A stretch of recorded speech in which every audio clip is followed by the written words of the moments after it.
ಕಮ್ಯುನಿಟಿಗೆ ಒಂದು ನಿಮಿಷ, ಕ್ರಿಶ್ಚಿಯನ್ ಕಮ್ಯುನಿಟಿಗೆ 150 ಕೋಟಿ ಅಂತ ಹೇಳಿದ್ರಿ, 5 ಕೋಟಿನ ಬಿಡುಗಡೆ ಮಾಡಿಲ್ಲ. 10,000 ಕೋಟಿ ಅಂತ ಹೇಳಿ ಕೇವಲ ನೀವು ಒಂದು ಆಸೆ ತೋರಿಸ್ತಾ ಇದ್ರೆ ಆದ್ರೂ ಕೂಡ ಅದನ್ನು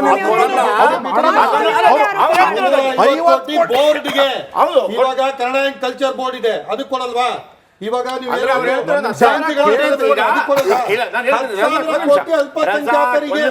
ಅವ್ರು ಹೇಳ್ತಿರೋದು ನಾಡಿದ್ದು ಚುನಾವಣೆ ಬರುತ್ತೆ, ಅವರ ಉದ್ದೇಶ, ಅವ್ರು ಹೇಳ್ತಿರೋ ಉದ್ದೇಶ ನಾಡಿದ್ದು ಚುನಾವಣೆ ಬರುತ್ತೆ 6 ತಿಂಗಳಲ್ಲಿ, ನಿಮ್ಗೆ 10,000 ಕೋಟಿ ಕೊಟ್ಬಿಡ್ತೀನಿ ಅಂತ ಈಗ ಹೇಳ್ಬಿಡ್ತಾರೆ. ಓ ನಮಗೇನು 10,000 ಕೋಟಿ ಓಟ್ ಹಾಕ್ಬಿಡ್ತಾರೆ.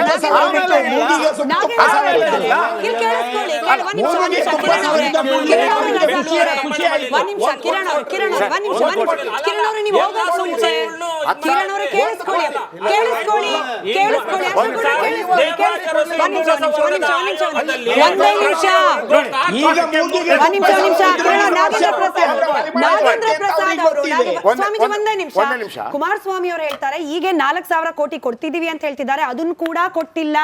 10,000 ಮಾತು ಬಿಡಿ, 4,000 ಕೋಟಿನೂ ಕೊಡಕ್ ಆಗ್ತಿಲ್ಲ ಸರ್ಕಾರಕ್ಕೆ.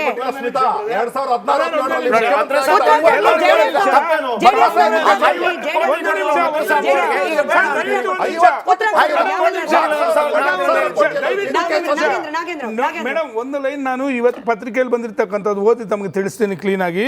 ಹುಬ್ಬಳ್ಳಿ ಮುಸ್ಲಿಂ ಸಮಾವೇಶದಲ್ಲಿ ಭಾಷಣ ಮಾಡಿದ ಸನ್ಮಾನ ಸಿದ್ದರಾಮಯ್ಯನವರು ಈ ವರ್ಷ 4,000 ಕೋಟಿ ಅನುದಾನವನ್ನು ಅಲ್ಪಸಂಖ್ಯಾತ ಇಲಾಖೆಗೆ ಕೊಟ್ಟಿದ್ದೀವಿ, ದಯಮಾಡಿ ಅಲ್ಪಸಂಖ್ಯಾತ ಇಲಾಖೆಗೆ ಮಾನ್ಯ ಕಾಂಗ್ರೆಸ್ ವಕ್ತಾರರೇ ದಯವಿಟ್ಟು ತಿಳ್ಕೊಳ್ಳಿ, ಅದರಲ್ಲಿ ಮೈಕ್ರೋಸ್ಕೋಪಿಕ್ ಇನ್ಯಾರೋ ಬರ್ತಾರೆ ಅವ್ರಿಗೆಲ್ಲ ಅಲ್ಲ ಇದು, ದಯಮಾಡಿ ಒಂದು ಹೇಳೋ ತನಕ ಕೇಳ್ರಿ, ಕೇವಲ 4,000 ಕೋಟಿಗೆ ಎಷ್ಟು ಹಣವನ್ನ ಇವತ್ತು ಬಿಡುಗಡೆ ಮಾಡಿದ್ದಾರೆ ಅಂತಕ್ಕಂಥದ್ದು ನಾನು ಕೇಳ್ತಿರ್ತಕ್ಕಂಥ ಮೂಲ ಪ್ರಶ್ನೆ. ನೀವು 10,000 ಕೋಟಿಗೆ ನಾವು ಖರ್ಚು ಮಾಡೋ ಒಂದು ಇದಿದೆ ಅಂತ ಹೇಳಿರ್ತಕ್ಕಂಥ ಮಾತಿದೆಯಲ್ಲ, 4,000 ಮುಂದಿನ ದಿನಗಳಲ್ಲಿ 4,000 ಕೋಟಿ ಬಿಡುಗಡೆ ಪಾಯಿಂಟ್ ವೆರಿ ಕ್ಲಿಯರ್. 4,000 ಕೋಟಿ ಆಲ್ರೆಡಿ ಕೊಟ್ಟಿದ್ದೀನಿ ಅಂತ ಹೇಳಿದ್ರೆ ಎಷ್ಟು ಕೊಟ್ರು? ಇದು ಕೇವಲ ಓಲೈಕೆ ರಾಜಕಾರಣ ಇದು. ನೋಡಿ ಒಂದ್ ಮಾತು ದಯವಿಟ್ಟು ಸ್ಪಷ್ಟವಾಗಿ ಜೆಡಿಎಸ್ ಆಗಿರ್ಲಿ, ಮುಸಲ್ಮಾನರಾಗಾದ್ರೆ ದೇಶದಲ್ಲಿ ಜೀವನ ಮಾಡಿಲ್ವಾ? ದಯವಿಟ್ಟು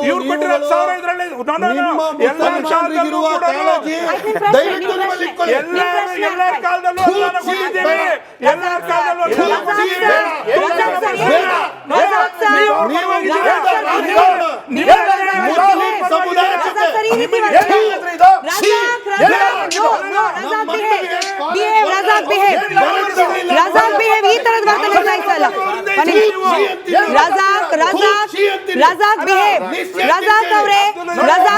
ನ್ಯಾಷನಲ್ ಚಾನೆಲ್ ಅಲ್ಲಿ ಕೂತಿದ್ದೀರಿ.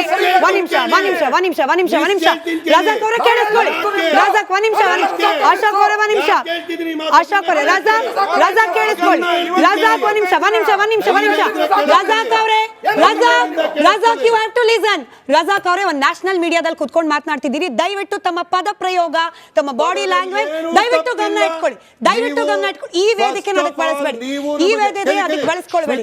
ಪ್ರಶ್ನೆ ಕೇಳಿದ್ರೆ ಉತ್ತರ ಕೊಡಿ, ಪ್ರಶ್ನೆ ಕೇಳಿದ್ರೆ ಉತ್ತರ ಕೊಡಿ. ಬಿಜೆಪಿಯಿಂದ ನಮಗೆ ಯಾವ ಆಸೆಯೂ ಇಲ್ಲ, ಮುಂದಕ್ಕೆ ಇರೋದು ಇಲ್ಲ. ನಮಗ್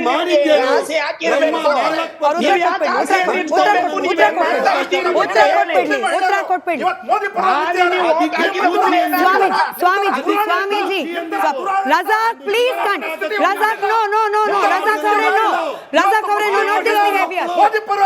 ಸ್ವಾಮೀಜಿ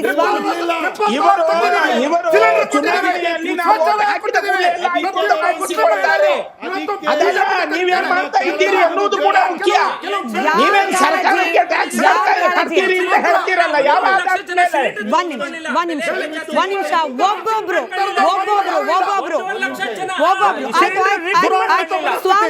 ಸ್ವಾಮೀಜಿ ಆದ್ಮೇಲೆ ಕಿರಣ್ ಅವ್ರು ಮಾತಾಡ್ಬೇಕು, ಅದಾದ್ಮೇಲೆ ರಜಾಕ್. ದಯವಿಟ್ಟು ಒಟ್ಟಿಗೆ ಕಿರ್ಚಬೇಡಿ. ನಮ್ಮ ವೀಕ್ಷಕರ ಕಿವಿಗಳ ಒಂದು ಕಾಳಜಿ ನಮ್ಗಿದೆ, ಅವರು ಸ್ವಿಚ್ ಆಫ್ ಮಾಡೋ ತರ ಮಾಡಬೇಡಿ, ಒಟ್ಟಿಗೆ ಕಿರ್ಚಬೇಡಿ ಒಬ್ಬರಾದ್ಮೇಲೆ. ಸ್ವಾಮೀಜಿ, ವಿಭಜನೆ ರಾಜಕೀಯ ಪ್ರಧಾನಿಗಳ ಪ್ರಸ್ತಾಪ ಮಾಡಿದ ಪದ, ನಮ್ಮಲ್ಲೂ ಅದಾಗ್ತಿದ್ಯಾ? ದುರಂತ ಇದು. ಧರ್ಮದ ಆಧಾರದ ಮೇಲೆ, ಜಾತಿಯ ಆಧಾರದ ಮೇಲೆ ನಾವು ಅಪ್ಲಿಫ್ಟ್ಮೆಂಟ್ ಮಾಡ್ತೀವಿ ಏನೋ, ಬೇಕಾ ನಮಗೆ? ಅವಶ್ಯಕತೆ ಇದೆಯಾ ನಮಗಿದು? ಪ್ರಸ್ತುತ ಅಪೀಸ್ಮೆಂಟ್ ಮಾಡ್ತಕ್ಕಂತ ಸನ್ನಿವೇಶವನ್ನ ನಿರ್ಮಾಣ ಮಾಡ್ತಾ ಇರೋದೇ ಇಂತಹ ಕಾಳಜಿಯನ್ನು ಹೊತ್ತುಕೊಂಡು ನಾವು ಅಷ್ಟು ಕೊಡ್ತೇವೆ, ಇಷ್ಟು 1 ರೂಪಾಯಿ ಕೊಡೋದಿಲ್ಲ. ಇವರು ವರ್ಷ ಪೂರ್ತಿ ಮೂಗಿಗೆ ತುಪ್ಪ ಸವರಿ ಅದರ ಪರಿಮಳ ಎಟಕ್ತಾ ಇರಬೇಕು ಅನ್ನುವ ದೃಷ್ಟಿಯಿಂದ ಇವರು ರಾಜಕೀಯ ಆಸೆ ಆಕಾಂಕ್ಷೆಗಳಿಂದ ಹೇಳ್ತಾ ಇರೋದು. ಸೈದ್ಧಾಂತಿಕ ಬದ್ಧತೆ ಇಲ್ಲ ಇವರಲ್ಲಿ. ಒಂದು ವೇಳೆ ಸೈದ್ಧಾಂತಿಕ ಬದ್ಧತೆ ಇರ್ತಿದ್ರೆ, ಸಂಬಳ ಹೆಚ್ಚು ಮಾಡಿದ್ದೆ ಕಾಂಗ್ರೆಸ್.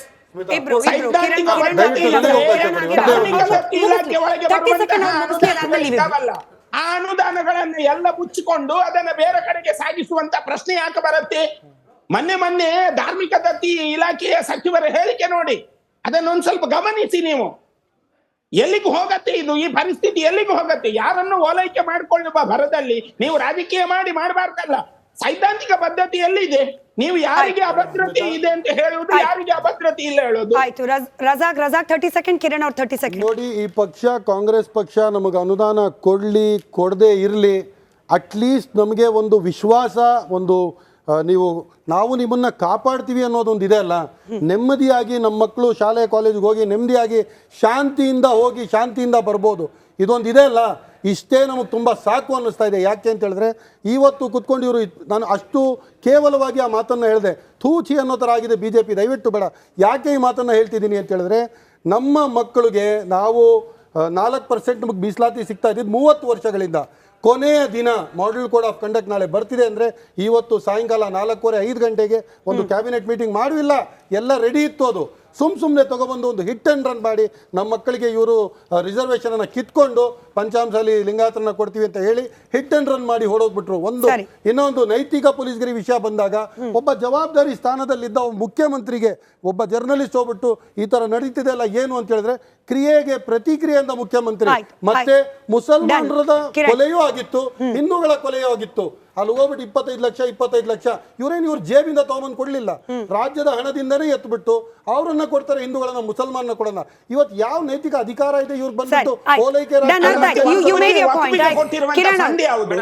ಒಂದೇ ನಿಮಿಷ ಶ್ರೀಗಳೇ, ಒಂದೇ ನಿಮಿಷ. ಬಿಜೆಪಿ ಅವಧಿ ಕೋಮು ಗಲಭೆ ಆಗಿದ್ದಾಗ ಬರೀ ಹಿಂದೂಗಳಿಗೆ ಮಾತ್ರ ಕರೆದ್ಬಿಟ್ಟು ಪರಿಹಾರ ಧನವನ್ನು ಕೊಟ್ಟರು. ಸನ್ಮಾನ್ಯ ಸಿದ್ದರಾಮಯ್ಯ ಅವರು ಚೀಫ್ ಮಿನಿಸ್ಟರ್ ಆಗಿದ ತಕ್ಷಣ ಪ್ರಶ್ನೆಗೂ ಬರ್ತೀನಿ. ಓಲೈಕೆ ರಾಜಕಾರಣ ಅಂದಾಗ ಬರೀ ಯಾಕೆ ಬೇರೆಯವರು ಸತ್ತಿಲ್ವೇ, ಮುಸಲ್ಮಾನರು ಸತ್ತಿಲ್ವೇ? ಇವ್ರು ಬಂದ್ಮೇಲೆ CM ಸಿದ್ದರಾಮಯ್ಯನವ್ರು ಬಂದ ಮೇಲೆ ಮುಸಲ್ಮಾನರು ಕೊಟ್ಟರು ಪರಿಹಾರ ಧನ, ಹಿಂದೂಗಳಿಗೂ ಕೊಟ್ಟರು ಪರಿಹಾರ ಧನ. ಅಲ್ಲಿ ಓಲೈಕೆ ರಾಜಕಾರಣ ಎಲ್ಲಿ ಬಂತು? ಅದನ್ನ ದೊಡ್ಡದು ಮಾಡಿ ಕೊಟ್ಟರು. ಡೆವಲಪ್ಮೆಂಟ್ ಬಗ್ಗೆ ಹೇಳಿದ್ರು, ಬಿಜೆಪಿ ಹೋಗ್ತಾರೆ ಡೆವಲಪ್ಮೆಂಟ್ ಬಗ್ಗೆ ಹೇಳಿದ್ರು, ಡೆವಲಪ್ಮೆಂಟ್ ಬಗ್ಗೆ ಸಾರಿ, ಒಂದೇ ಗಳಿಗೆ ಯತ್ನಾಳ್ ಅವರು, ಸಾರಿ ಒಂದೇ ಒಂದು ನಿಮಿಷ, ಒಂದೇ